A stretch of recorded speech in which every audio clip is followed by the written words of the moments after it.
ce jour. Il nous a fait la grâce d'être là. Il nous a gardés tout au long de la semaine. Il nous a bénis à plus d'un égard. Et nous lui restons reconnaissants pour toutes ces grâces. Soyez les bienvenus. Et bonjour à chacun de vous. Nous sommes dans la joie de partager ce moment dans la présence de notre Père. Nous saluons tous les visiteurs. Nous vous disons, chers frères et sœurs, que c'est une joie que de vous avoir parmi nous en ce moment. Tant qu'il vous sera possible de revenir parmi nous, n'hésitez pas. Parce que certainement nous partagerons les mêmes grâces de la part de notre Dieu. Soyez donc bénis. Et dimanche dernier, nous avons commencé un thème qui est changer de cap, changer de direction si vous voulez.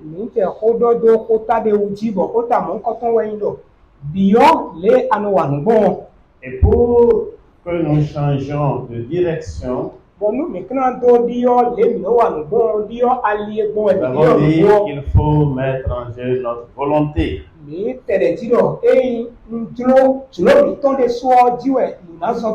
De tout ce que nous avions dit ce jour,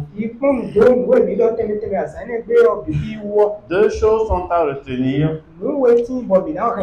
à savoir que si nous prenons la bonne direction, nous parvenons à la bonne destination.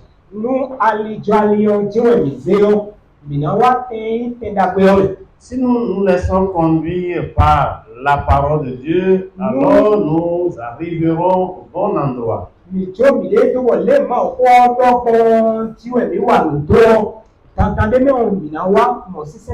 La seconde chose importante à garder,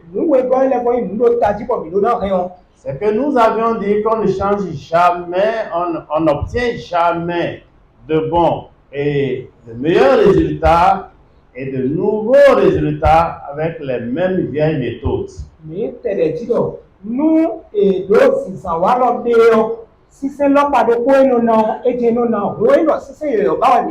nous utilisons les mêmes moyens, les mêmes méthodes, nous parviendrons aux mêmes résultats.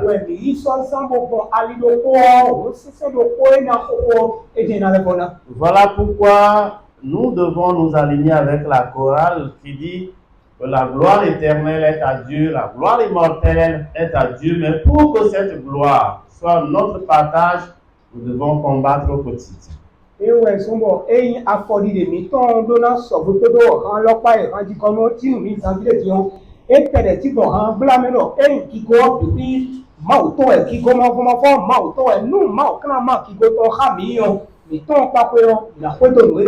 c'est pourquoi l'apôtre Paul disait, c'est à travers les combats, les tribulations du quotidien que nous parviendrons dans le royaume de Dieu. Et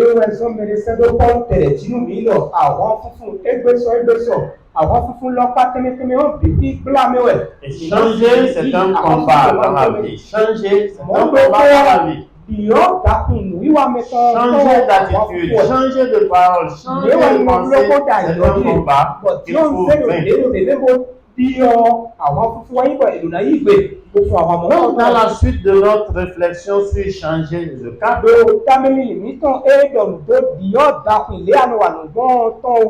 nous allons parler aujourd'hui de changer de cap dans la pensée. Changer de cap commence dans la pensée. Beaucoup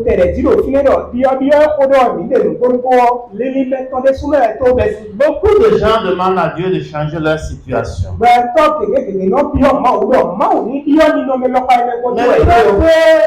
peu consentent à laisser Dieu changer d'abord leur mentalité.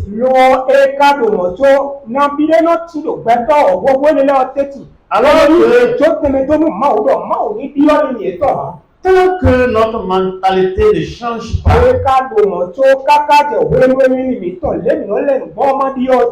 nous resterons les mêmes personnes. Parce qu'en réalité, notre pensée, c'est le gouvernail ou le volant, si vous voulez, de notre vie entière.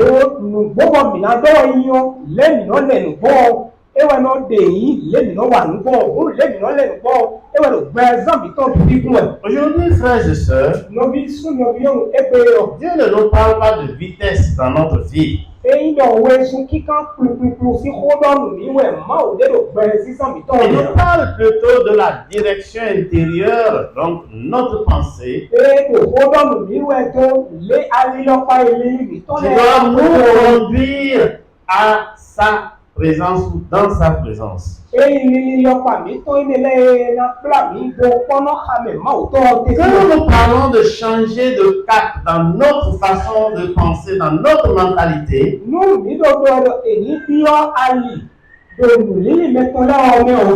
voulons simplement inviter les uns et les autres à accepter de laisser Dieu réorienter leurs pensées et par conséquent réorienter leur chemin, leur route pour aller à lui. Nous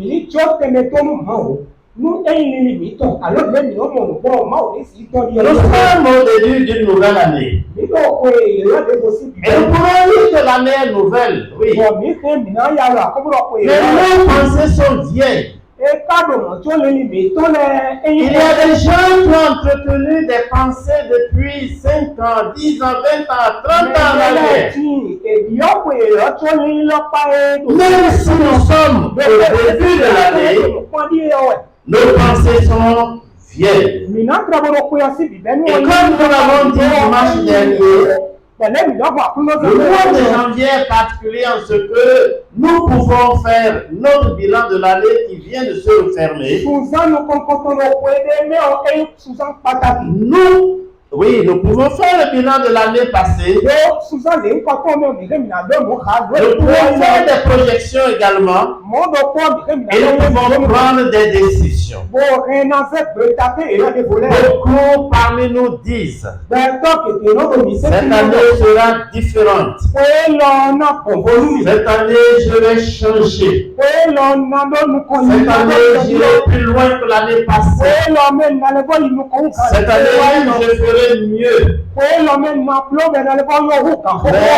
frères et sœurs,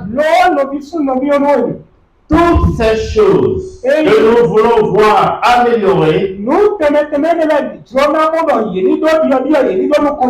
seront jamais tant que notre pensée n'a pas changé.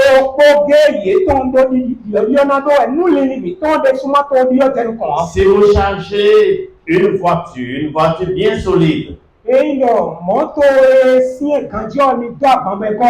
vous la mettez sur la mauvaise voie, elle ira à une mauvaise direction.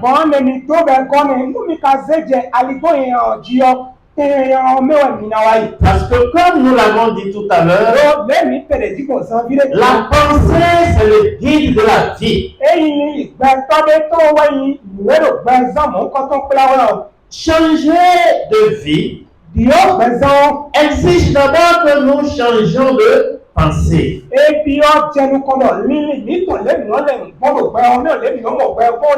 gouvernail de la vie, ce n'est pas notre pied. Ce n'est pas notre force. Ce n'est même pas notre volonté. Mais c'est plutôt notre pensée. Lorsque nous pensons, que nous décidons, que nous orientons, et par conséquent nous obtenons ce que nous obtenons. Notre verset de base, c'est bien le verset connu de Romains 12. Romains 12, verset 2. Ne vous conformez pas au siècle présent, mais soyez transformés par le renouvellement de l'intelligence, afin que vous discerniez quelle est la volonté de Dieu, ce qui est bon, agréable et parfait. La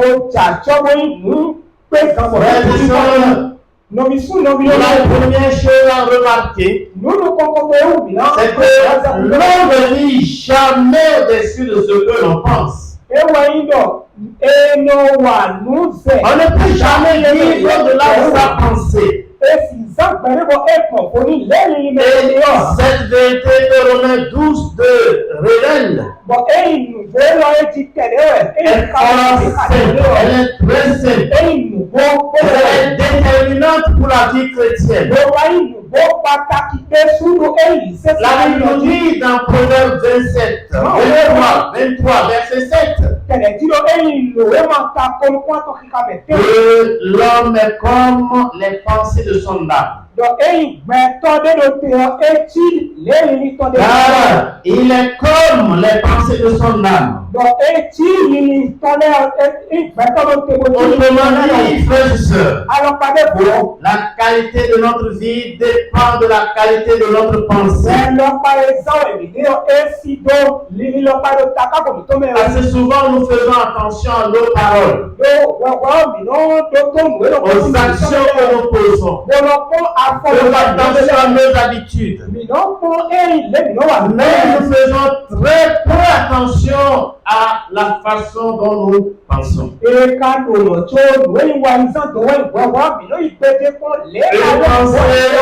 Une pensée négative pour une vie limitée. Une pensée charnelle pour des choix charnels. Une pensée non renouvelée. Une pensée non renouvelée produit des résultats anciens. Donc on reste sur place.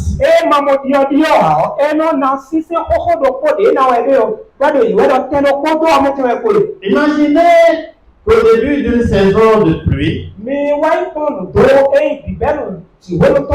quelqu'un dit cette année je vais changer de champ. Celui-là va nettoyer un nouveau champ. Mais il sème la même semence qu'il avait semée l'année dernière sur l'ancien champ.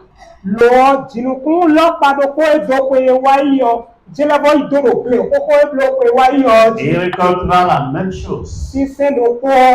Parce qu'il a mis en terre la même semence. De la même façon, frères et sœurs, il faut que si vous avez changé d'année, vous êtes passé de 2025 à 2026, que vous n'avez pas changé de pensée. Vous avez semé 2025 à 2026. Et vous avez moissonné ce que vous avez moissonné en 2026. Votre pensée ne change pas. Vous n'avez pas changé de direction et vous obtiendrez les mêmes résultats. Parce que comme nous l'avons dit, la pensée est le plafond de la vie. C'est la limite. On ne peut pas aller au-delà de notre pensée. Et la Bible dit bien, nous l'avons lu tout à l'heure. Il est comme les pensées de son âme. Nos pensées définissent notre perception. Et notre perception oriente nos décisions. Les décisions produisent les résultats que nous avons.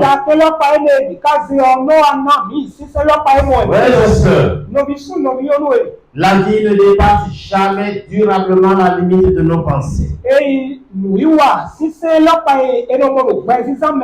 On peut avoir des opportunités élevées. Mais si nous avons une pensée basse, cette pensée nous ramènera toujours au même niveau. On ne peut pas nous élever. On ne doit avoir des occasions favorables. De grandes occasions. Et si notre pensée n'est pas élevée, alors le résultat sera malheureusement mauvais. La mauvaise pensée neutralise toutes les promesses, même les promesses de Dieu.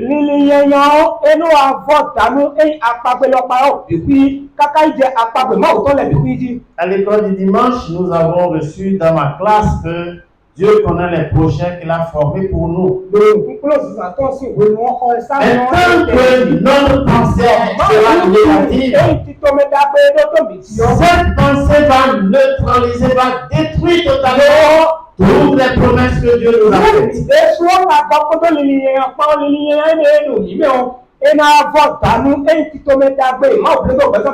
Si nous nous souvenons d'Israël, quand Israël avait quitté l'Égypte, Israël marchait vers la terre promise, mais Israël gardait encore la mentalité d'esclave. À la moindre difficulté, Israël disait,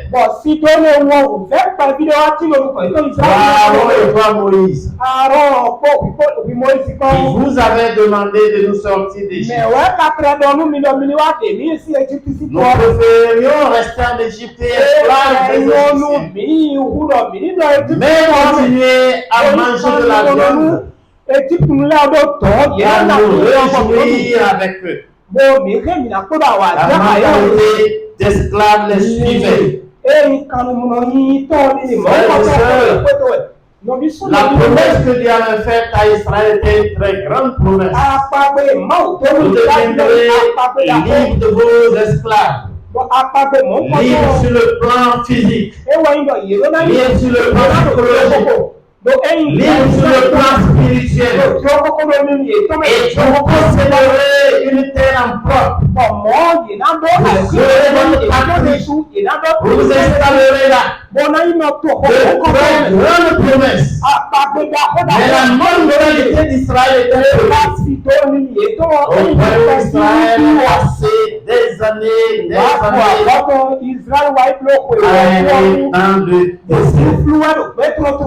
Chers frères et chers sœurs, la Bible dit, soyez transformés par le renouvellement de l'intelligence. La Bible ne dit pas soyez transformés par le changement des circonstances. Les circonstances vont toujours changer. Chaque jour, vous pouvez expérimenter plusieurs situations. Vous allez rencontrer plusieurs difficultés dans une seule et même journée. La parole de Dieu ne changera jamais. Et même après votre départ cette vie, elle restera la même. Et pour la saisir et pour en bénéficier, il est important que notre pensée soit alignée à la parole de Dieu. Une intelligence non renouvelée résiste à Dieu. Quand notre intelligence n'est pas transformée, dans nos actions, nous résistons à Dieu. L'exemple d'Israël est là. On n'a pas besoin d'aller à l'école. Israël dit de retourner en Égypte. Si vous n'avez pas fermé la route de retour en Égypte, c'est sûr que certains seraient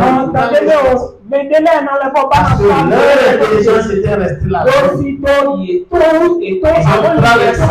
ont traversé la mer. Ils ont gardé leur mentalité d'esclave. Une intelligence qui est renouvelée coopère avec Dieu. Elle coopère avec Dieu. Et Dieu l'utilise pour réaliser de grandes choses. Ce que nous pensons devient finalement notre habitude. Nous finissons par frères et sœurs, sans le changement de notre mentalité, les pratiques spirituelles perdront leur efficacité. Changer le cadre commence dans notre pensée. Ce matin, le Seigneur invite quelqu'un à changer. L'apôtre Paul dit soyez transformés par le renouvellement de votre intelligence. Il ne dit pas soyez améliorés. Il ne dit pas devenez un peu meilleur. Mais il dit soyez transformés. Ceux qui comprennent mieux français vont dire soyez métamorphosés. La métamorphose, c'est le passage d'un état à un autre.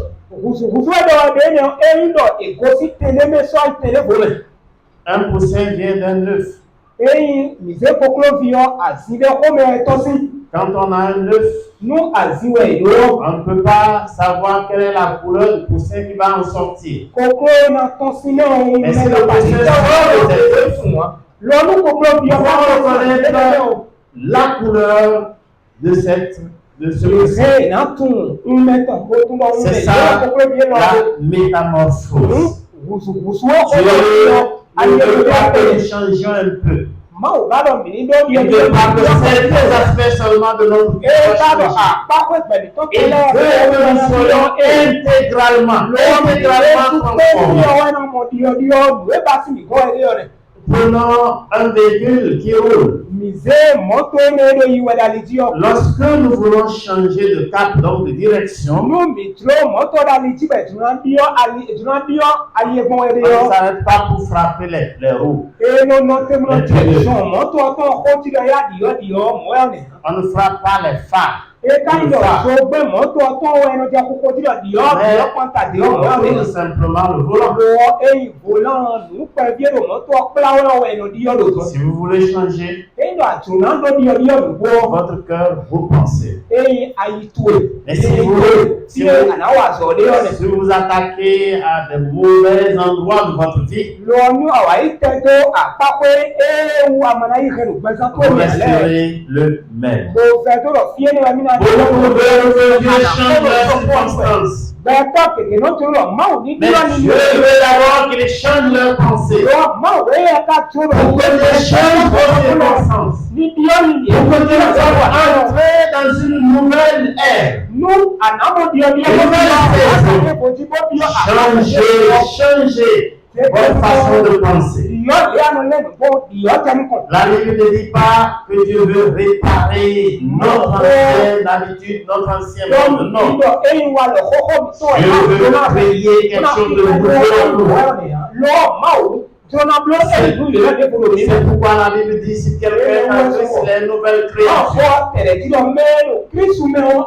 Parce que Dieu a fait passer les anciennes choses. Et à leur place a mis de nouvelles choses.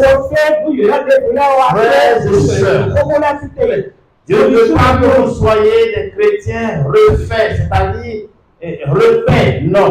Mais il veut vous recréer. Et la transformation commence de l'intérieur vers l'extérieur. Frères et sœurs, Dieu veut que nous soyons transformés dans notre façon de penser.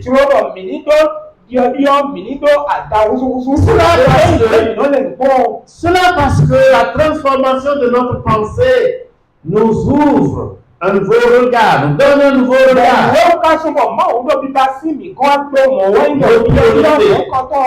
Nos priorités changent.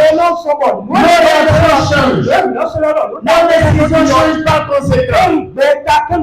Et de façon tout naturelle, notre entier change. Si nos priorités sont transformées, si nos choix ont changé, nos réactions vont transformer, nos décisions vont suivre.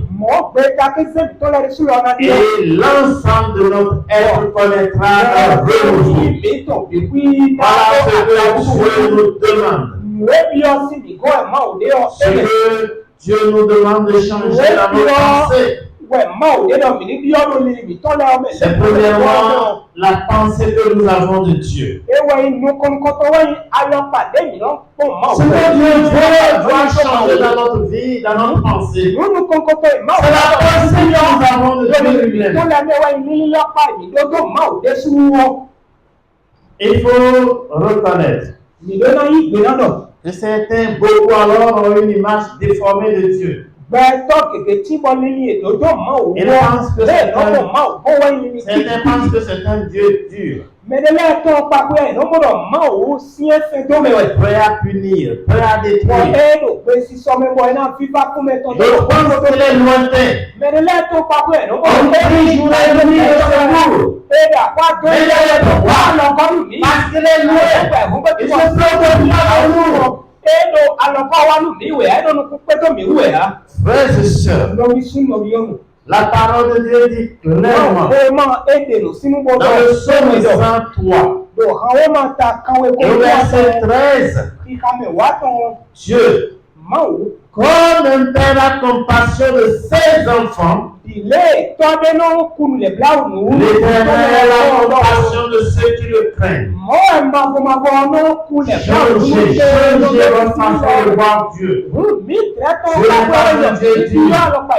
Il n'est pas un Dieu qui cherche à vous punir.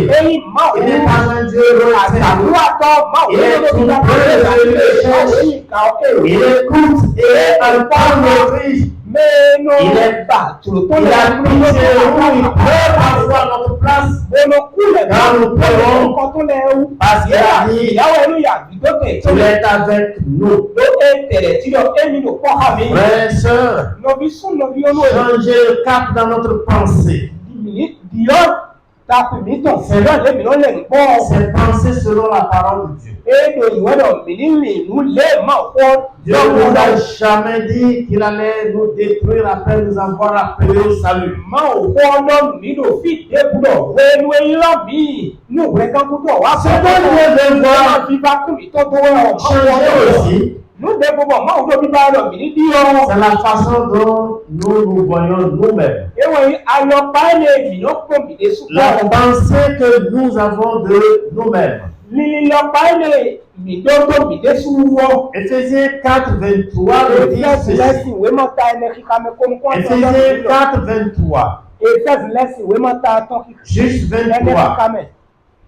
À être renouvelé dans l'esprit de votre intelligence.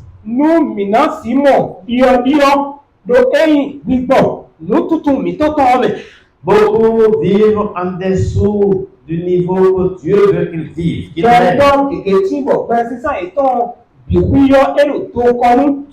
prévu que nous soyons à un certain niveau, mais beaucoup vivent en dessous de cela parce qu'ils pensent qu'ils sont incapables. Ils sont disqualifiés. Ils ne sont capables, ils ne peuvent rien faire. Le Père pourtant peut faire. Il peut même dire telle sœur est capable, mais pas moi.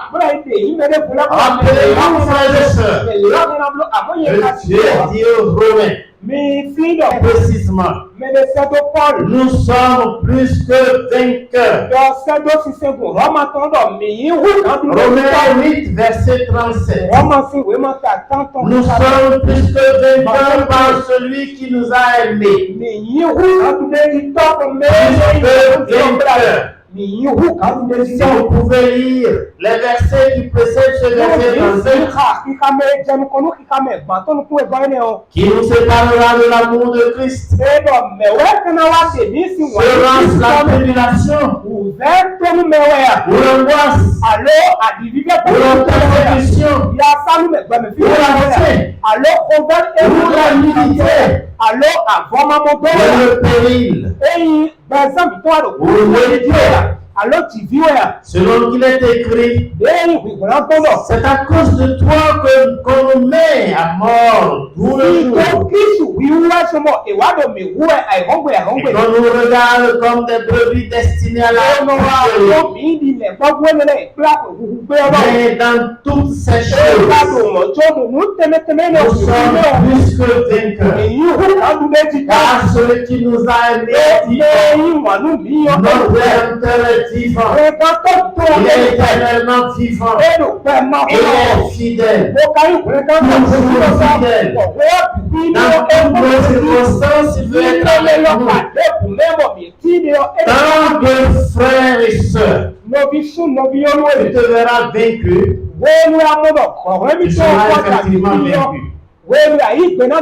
Si dans ta pensée tu vois le circonstances de la vie, nous ne parlons de cela. Parce qu'on ne peut pas vivre au-delà de nos pensées. Nos pensées, c'est le passage de l'accomplissement. Si nous devons faire de grandes choses, c'est que nous entreprenons de grandes pensées. Et chaque pensée sur la parole de Dieu. Si nous sommes réduits à faire de petites choses, c'est également nos pensées sont petites. Si petites que les promesses de Dieu ne peuvent s'accomplir,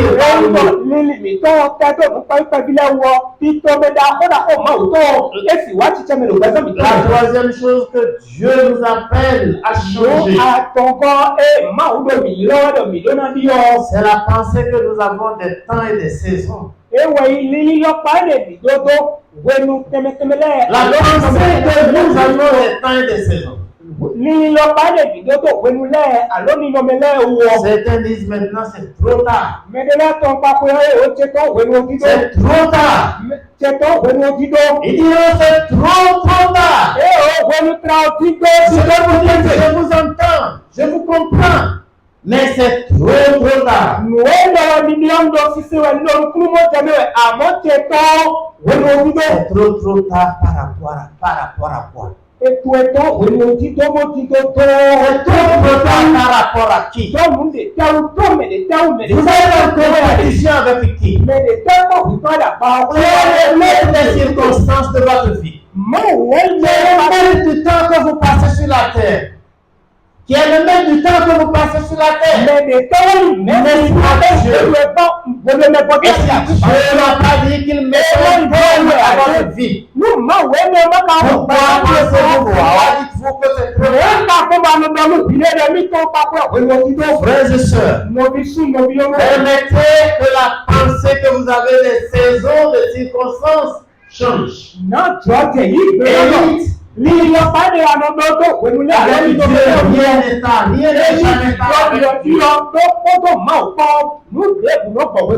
Israël a dit une fois à Dieu, nous attendions notre salut. Et nous l'attendions en été.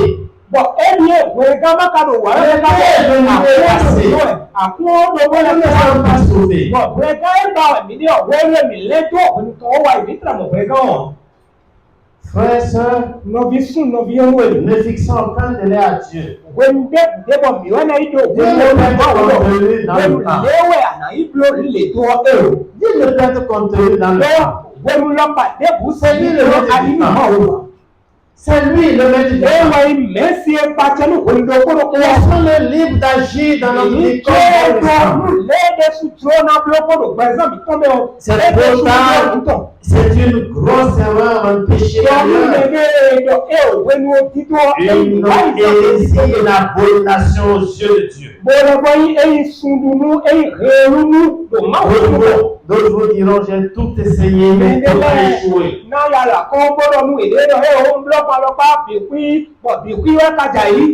Vous avez vraiment tout essayé. Vraiment, vous avez tout essayé. Avez-vous essayé Dieu dans votre situation? Vous allez nous dire, Seigneur, prends la direction des choses, je te laisse tout vraiment. Si vous avez échoué sur toute la ligne jusqu'ici, il vous reste encore Dieu à essayer. Vous n'avez pas encore essayé. Essayez Dieu et vous verrez que les choses seront différentes. Il agira dans votre situation et vous verrez la différence.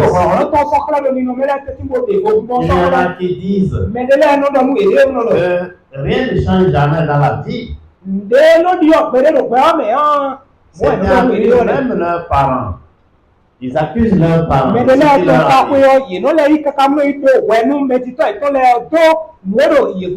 Frères et sœurs, vous êtes en Christ. Vous êtes chacun une nouvelle créature. Le sang qui circule dans vos veines, c'est le sang de Christ. Vos parents là, laissez-les tranquilles. Et faites face à Christ qui vous attendez-vous de lui.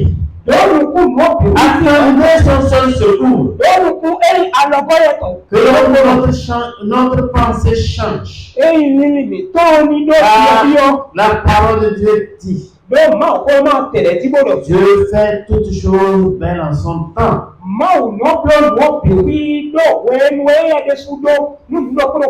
Ecclésiaste 3:11. Dieu fait toutes choses belles en son temps. Le moment que Dieu s'est fixé pour nous n'est pas arrivé. Dans notre impatience ou dans notre immaturité, nous voulons aller plus vite que Dieu. Et nous risquons de tout briser. Frères et sœurs, nous avons dit le dimanche passé, ce n'est pas une nouvelle année qui va nous changer. C'est notre décision. Ce matin, nous le répétons en disant, ce n'est pas l'année 2026 qui va nous changer. Et ça, le changement de notre pensée qui va contribuer à notre changement. 2026. C'est l'année où Dieu nous appelle à nous laisser transformer par le changement de notre intelligence. La Bible nous dit clairement, garde ton cœur plus que toute autre chose, car de lui viennent les sources de la vie. Garde ton cœur plus que toute autre chose, car de lui viennent les sources de la vie. Nous allons nous tenir debout et nous allons prier. Chacun va parler à Dieu. Ce que vous avez reçu et qui reste parmi en vous, comme étant un besoin pour vous, le changement à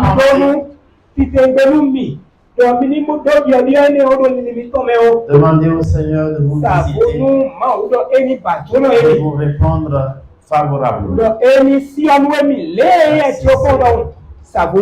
Merci.